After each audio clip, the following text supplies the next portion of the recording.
Hello friends, welcome back to my channel let's read. I hope আপনারা সকলে ভালো আছেন এবং নিজেদের খেয়াল রাখছেন।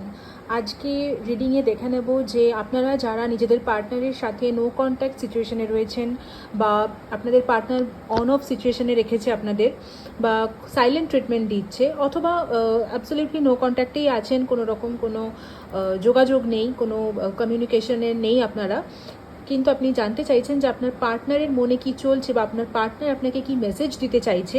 যদি রিলেশনশিপ এই মুহূর্তে ভালো যাচ্ছে না তাহলে দেখে নেব যে আজ আপনার পার্টনার আপনাকে কি মেসেজ দিচ্ছে। তো এখানে আমি as usual pair of cards রেখেছি। এটা পাইল 1, এটা পাইল 2। আপনারা নিজেদের পছন্দ অনুযায়ী যে কোনো একটা পাইল সিলেক্ট করে নিন। আমি দেখব প্রথমে পাইল 1-এ কী এলো। তো পাইল 1 যারা সিলেক্ট করেছেন তাদের পার্টনারেরা তাদেরকে এটাই মেসেজ দিতে চাইছেন, ইট হার্টস সো মাচ।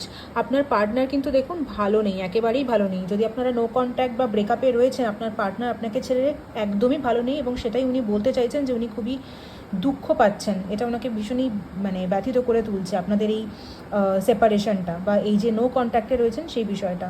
এবং উনি এটাও বলতে চাইছেন আপনাকে, বা মেসেজ দিতে চাইছেন, I can't handle your love. আপনার ভালোবাসাটা হয়তো ওনার জন্য খুব সাফোকেটিং হয়ে যাচ্ছিল, বা আপনি হয়তো ওনাকে ভীষণভাবে নিজের কাছে ধরে রাখতে চেয়েছিলেন, যেটা উনি যে কোনো কারণবশতই মেনটেন করতে পারছিলেন না। ফলত উনি হয়তো আপনাকে ছেড়ে চলে গেছেন, কিন্তু আপনাকে ছেড়ে চলে গেলেও এখন কিন্তু উনি অনুতপ্ত বা অনুশোচনায় রয়েছেন, বা অনুশোচনা করছেন যে উনি কেন আপনাকে ছেড়ে গেলেন, এবং সেজন্যই উনি এটা মেসেজ দিতে চাইছেন আপনাকে যে উনি এখন খুবই দুঃখে বা ব্যথিত হৃদয়ে রয়েছেন। এবং যারা পাইল 2 সিলেক্ট করেছেন তাদের পার্টনারেরা তাদেরকে কি বলতে চাইছে বা মেসেজ দিতে চাইছে নো কন্ট্যাক্ট সিচুয়েশনে, সেটা দেখে নেব। পাইল 2 আপনার পার্টনার আপনাকে বলতে চাইছে, why is it that you love me. Wow, পাইল 2 আপনার পার্টনার আপনাকে জিজ্ঞাসা করছে যে আপনি কেন ওনাকে ভালোবাসেন, ওনার কী কোয়ালিটি দেখে আপনি ওনাকে ভালোবাসেন।